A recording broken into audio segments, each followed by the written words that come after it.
Já foi dito que o principal ativo do futuro, uma das características mais desejadas do mundo que está à nossa frente, é o ser humano com capacidade de foco. Por quê? O que é de fato um foco? Foco é utilizado pela medicina quando fala em foco de infecção. Foco é utilizado pela física quando está falando de convergência, por exemplo, focar a luz. Nós sabemos que no sentido de comportamento, o foco é a capacidade de ficar em uma ideia, um ponto, um objetivo. E a partir daquele ponto só se desviar dele se ele apresentar uma solução ou tiver tido início, meio e fim. Foco é a capacidade de levar uma tarefa ao fim. Foco é a capacidade de manter uma linha em uma conversa. Foco é começar um texto e terminá-lo dentro do previsto.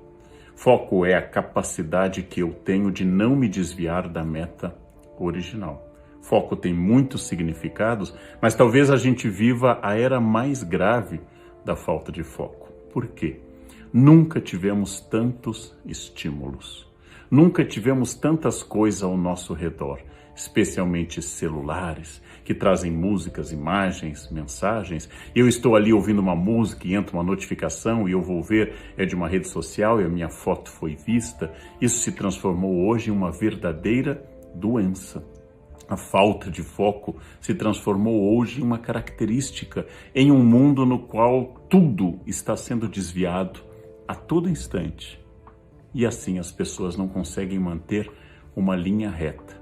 As conversas são erráticas, vão para lá e para cá, as tarefas não são concluídas, alguém está indo fazer uma coisa e no caminho começa a fazer outra e passa a atender o celular.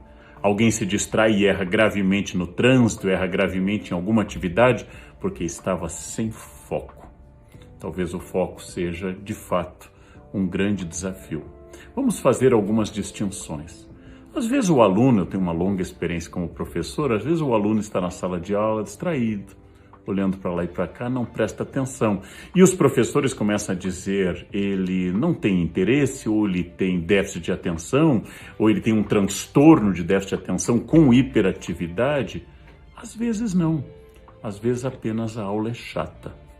Às vezes apenas o tema não interessa e essa distração de um aluno não é de fato uma doença, mas uma reação natural a algo que não o interessa. Você já deve ter notado conversando com alguém ou ouvindo alguém que quando a conversa não nos atrai, começamos a olhar para o lado, olhar para o relógio, a ficarmos impacientes. Isso não necessariamente é alguma doença, um déficit, algum transtorno. Isso é apenas a realidade de que aquilo não me interessa, aquilo não atrai minha atenção. É doloroso reconhecer, mas por vezes ou somos chatos falando com os outros, ou por vezes os outros são insuportáveis quando falam conosco, por vezes o filme é desagradável, por vezes o livro é algo que não me interessa de verdade. E graças a isso, não estamos falando de falta de foco, mas falta de interesse. Bem, eu não me refiro a isso. Eu me refiro àquelas pessoas que genuinamente querem ler um texto e gostam do texto, mas começam o primeiro parágrafo e perdem a atenção. Eis que no meio do texto começam a ver no celular outras coisas. E estão olhando o celular quando voltam ao texto e de repente há uma notificação. E aí levantam e já não lembram por que é que levantaram, em que parte estavam do texto. E se já leram aquela página ou tem que ler novamente. Ouvem uma conversa e têm um genuíno interesse na conversa, mas não conseguem se recordar do que estava sendo dito, porque enquanto alguém falava, a pessoa ficava distraída. Existem dois caminhos para este caso.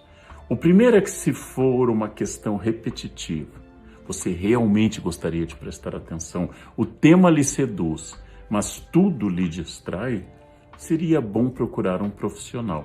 Só um profissional pode lhe dizer se é uma questão passageira ou é uma questão grave. E, acima de tudo, só um profissional muito gabaritado pode achar se é o caso, se você apresenta um transtorno ou um déficit específico, se você tem transtornos ou déficit em relação à atenção ou hiperatividade, que você possa ser, então, medicado. Mas isso não pode ser espontaneamente, tem que ser com o auxílio de um profissional. Nesse caso, eu recomendo vivamente, como eu tenho uma doença, eu vou a um médico. Se eu tenho uma questão psíquica estrutural relativa a foco, eu devo procurar também um médico, no caso um psiquiatra, que pode me recomendar tanto a medicação, como pode me recomendar um acompanhamento psíquico com um psicólogo, com um analista, um terapeuta e assim por diante. Agora eu me refiro não às pessoas que não têm interesse no tema, que foi o primeiro caso que eu citei, que não estão distraídas porque o tema é chato, que não estão distraídas porque apresentam um transtorno, que apresentam um déficit. Eu me refiro às pessoas comuns que realmente gostariam de aumentar seu foco, mas sentem que isso não é tão bom, não é tão fácil ou não é tão automático. O primeiro passo, eu tenho que reeducar a minha atenção. Por quê? Porque a minha atenção foi educada para as notificações do celular. O celular produziu, por exemplo, um mecanismo psíquico. E esse mecanismo psíquico faz com que a cada notificação meu cérebro se distraia e meu cérebro vicia nas notificações. Se eu tenho o desejo de ler um texto, eu vou estabelecer, é uma sugestão ampla, 5 minutos durante os quais o celular estará desligado, 5 minutos durante os quais eu ficarei naquele texto, com régua e lápis na mão, lendo atentamente aquele texto. E eu vou colocar um alarme, eu vou colocar um controle para que depois de 5 minutos, atentamente naquele texto, eu possa dizer o que eu li, como eu li, qual é o meu objeto, e se eu conseguir, é sinal de que eu posso treinar mais 10, talvez. Lavo o rosto, respiro fundo e vou mais 10. 15 minutos de foco sobre uma leitura, creiam-me, hoje em dia, especialmente para quem é jovem, é uma grande conquista. Mas para isso eu tenho que afastar as distrações. Não coloco música, não ligo a televisão, desligo o celular, evito notificações e vou treinar de novo o meu foco. O foco, se não for doença, o foco, se não for falta de interesse das coisas em si, o foco pode ser treinado. E o treinamento tem que ser repetido inúmeras vezes, e eu tenho que criar um novo hábito, o hábito do foco. Imagine um mosteiro medieval, o monge tem poucos livros, e a tarefa dele é ler aquele livro. Os outros livros são pesados e estão distantes. Não há música, não há conversas, não há telefone tocando. Os monges passam semanas em cima de um texto. Esse era um mundo onde a distração era menor e às vezes considerada uma ação do demônio para evitar que alguém trabalhasse. No nosso mundo, os demônios são muito da nossa escolha. É impossível focar com as redes sociais dizendo que a sua foto foi curtida. É impossível focar. É impossível estabelecer que uma luz vá para aquilo que você quer, o foco, se você coloca a televisão, está comendo, conversando com alguém, vendo uma janela que se abre para uma paisagem interessante. É impossível focar. Eu preciso focar em algo. E este é um treinamento. Eu diria que é uma reengenharia de vida. Que você ligue uma série e você decida que você vai ver aquele capítulo daquela série, bem concentrado, sem interromper. Terminou aquele capítulo, terminou aquilo, desliga, respira, pensa no que você viu, vá ao banheiro, olhe as notificações, olhe tudo que aconteceu de fundamental no mundo. Então volte, se quiser, veja outro capítulo. Quando eu vou vendo sistematicamente uma maratona sem pensar em cada capítulo, meu cérebro vai perdendo a direção. O cansaço, o aspecto monótono, a repetição de imagens e de textos tendem a fazer o cérebro desviar. Tudo isso é um esforço, uma reeducação. Foco é uma conquista. Algumas pessoas têm mais facilidade na concentração, outras têm menos. Mesmo naqueles que têm mais ou têm menos, tem oscilação ao longo do dia. Você tem horários mais produtivos e horários menos produtivos. Há oscilações ao longo da vida. Há momentos mais focados e menos focados. Mas dentro dessa oscilação, você tem que ser capaz de empreender uma tarefa do início ao fim e verificar se você está conseguindo esse exercício repetitivo e constante. O cérebro é uma máquina de repetição. O déficit de atenção e o transtorno, todos eles têm uma base psíquica, às vezes até neurológica, que deve ser examinada. Mas tirando isso, eu volto a insistir. O foco é uma escolha, o foco é uma opção, o foco é uma entrega para uma tarefa. E por que ser focado? Você vai ler melhor, você vai ver melhor sua série, você vai prestar atenção em uma conversa, você vai aprender a entrar em um tema e ficar nele, e ficando nesse tema bastante tempo, para que você possa repetir, pensar, traduzir o que você quer e ficar uma pessoa mais atenta, mais eficaz e eu diria até menos cansada, porque parte do nosso estresse é ir de um ponto ao outro sem levar nada adiante. Uma tarefa de cada vez quando possível. Uma tarefa com início, meio e fim, quando possível. Avalie seu desempenho e veja se você pode com 5, 10, 15 minutos. Eu tive uma escola de concentração na minha vida que foi o piano. Quando você tem 7 ou 8 anos, você estuda 15, 20 minutos e é um inferno. Aquele tempo não se acaba. Conseguir meia hora de uma criança estudando é extraordinário. E aí você estuda 3, 4 anos, você já tem 10, 11, 12, você passa a estudar 1 hora por dia. E aquilo é complicado, mas é mais fácil do que era há alguns anos. E aí você chega a 15, 16, 17, você está estudando 2 horas, 3, e de repente, o pianista já com 8, 9 anos está estudando 4, 5 horas, quase sem intervalo, e consegue, porque é um exercício crescente, como se fosse um exercício físico, te colocando mais peso. Estudar um instrumento musical, um excelente exercício de foco. É uma escola de foco. Você precisa ficar prestando atenção naquilo. Eu posso treinar isso com música, eu posso treinar com leitura, eu posso treinar com filmes. Ficar olhando em um tema, prestando atenção a tarefas que eu preciso, às vezes, ampliar minha visão. Se eu estou com 3, 4 crianças na praia, não dá para focar em uma. Mas, obviamente, eu vou focar naquelas que me interessa proteger. Eu preciso, às vezes, ampliar e, às vezes, diminuir. Mas é essa capacidade como se fosse a lente de uma máquina, o zoom de uma máquina fotográfica, que você aumenta ou diminui, por isso a imagem fica nítida ou fica embaçada. Eu preciso treinar o foco. Isso é fundamental. O professor Daniel Goleman lançou um livro pela editora Objetiva que eu gosto muito, chama-se Foco. Aprendi muito com o livro, refleti muito. E há trechos em que ele diz que nós temos uma mente com pensamentos ascendentes. E esses pensamentos ascendentes partem de regiões mais, digamos, primitivas do cérebro, um pouco mais fora de controle, como emoções, raiva, etc. E temos pensamentos de uma mente descendente, com pensamentos mais dedutivos, racionais, lógicos, um pouco mais controláveis. Em resumo, o que eu concluí, não sei se com precisão, nós não controlamos da mesma forma todas as áreas do cérebro e todos os pensamentos.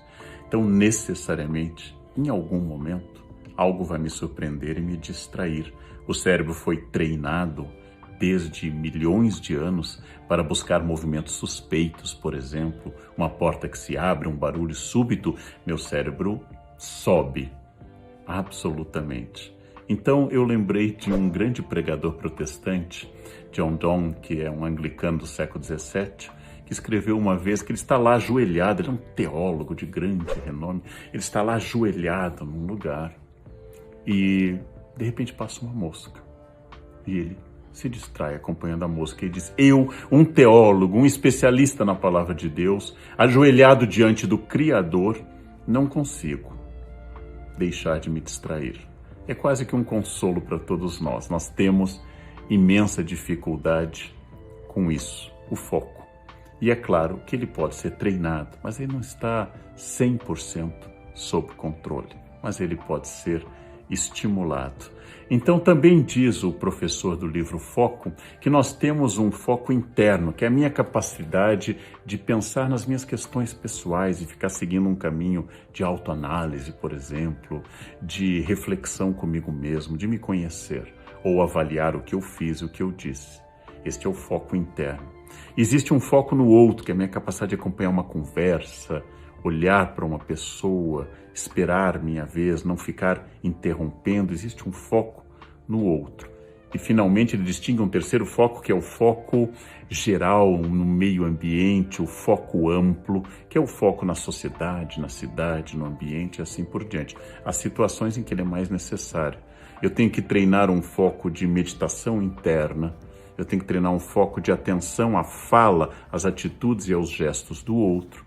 Eu tenho que treinar um foco mais amplo e mais geral. Eu aprendo muito sobre o foco, luto muito para melhorar o meu, mas eu queria acrescentar uma outra reflexão curiosa. No final da vida, Steve Jobs começou a escrever pequenos textos e falas muito interessantes, já sabendo que iria morrer. E tem um texto final de Jobs que eu gosto muito, que é sobre o foco. E entre tudo que ele diz, tem uma questão que me tocou. Ele definiu o foco por um caminho que eu nunca definiria, mas ele está certo. Foco é dizer não. Muito interessante, não é? Porque aqui tudo que eu falei para vocês é sobre o sim. Sim, concentre-se, sim, faça isso. Mas ele quis dizer o não porque, em primeiro lugar, eu não posso encher minha agenda de muitas atividades. Eu tenho que dizer não para não ficar sobrecarregado, cansado e tenso. Sou eu que destruo a minha concentração com muitos compromissos, nem todos tão necessários. Foco é dizer não para estabelecer uma agenda saudável. Segundo, eu posso supor também, a dedução é minha, que foco é dizer não para as distrações internas. Então aqui eu estou pensando uma coisa e vem outra, eu digo não para essa e sim. Então o foco não é apenas concentrar-se numa coisa, mas desconcentrar-se das outras. E dizer que aquilo que importa é isso aqui e aquele outro não importa tanto. Foco é dizer não. Como eu disse no início, o foco pode ser treinado e eu queria reforçar que não sendo uma doença, ou seja, não sendo algo que precise de uma autoridade médica, de um profissional na área de comportamento e de medicina, o foco é o grande ativo do século XXI. Pessoas distraídas, pessoas que não conseguem cumprir uma tarefa, procrastinadores crônicos, pessoas que adiam incessantemente, essas são pessoas que provavelmente serão melhor substituídas por algoritmos, robôs, pela inteligência artificial. Então o foco é um grande ativo do futuro, uma coisa que deveria ser ensinada, parar de distração com celulares e outras fontes, pensar em uma tarefa com início, meio e fim, ter uma meta, cumprir, avaliar-se nessa relação com o foco e descobrir que a habilidade, o desempenho do foco, talvez seja uma das grandes habilidades do futuro. Em um mundo que todos vivem distraídos, todos vivem em completa distração, sem foco, uma pessoa focada tem um diferencial gigantesco no plano pessoal e no plano profissional. Em um mundo que ninguém presta atenção nas conversas dos outros, alguém que preste muita atenção e interaja com essa conversa chama atenção. Em um mundo que todos viraram multitarefas e perderam inteiramente o eixo, uma pessoa que faz algo bem feito, com início, meio e fim, é uma pessoa capaz de crescer. Foco é dizer não. Sigam o conselho de Steve Jobs, sigam o conselho para um mundo onde o foco tem uma importância crescente. Olá pessoal, tudo bem? Meu nome é Alex Vargas e hoje eu vou te mostrar aqui na tela do meu computador como que eu faço um faturamento de uma média aí de 100 mil reais por mês. Eu vou te mostrar aqui dentro da minha conta, aqui na minha conta pessoal, aqui no meu computador. Gerar um dinheiro, ó, novembro de 2014, 120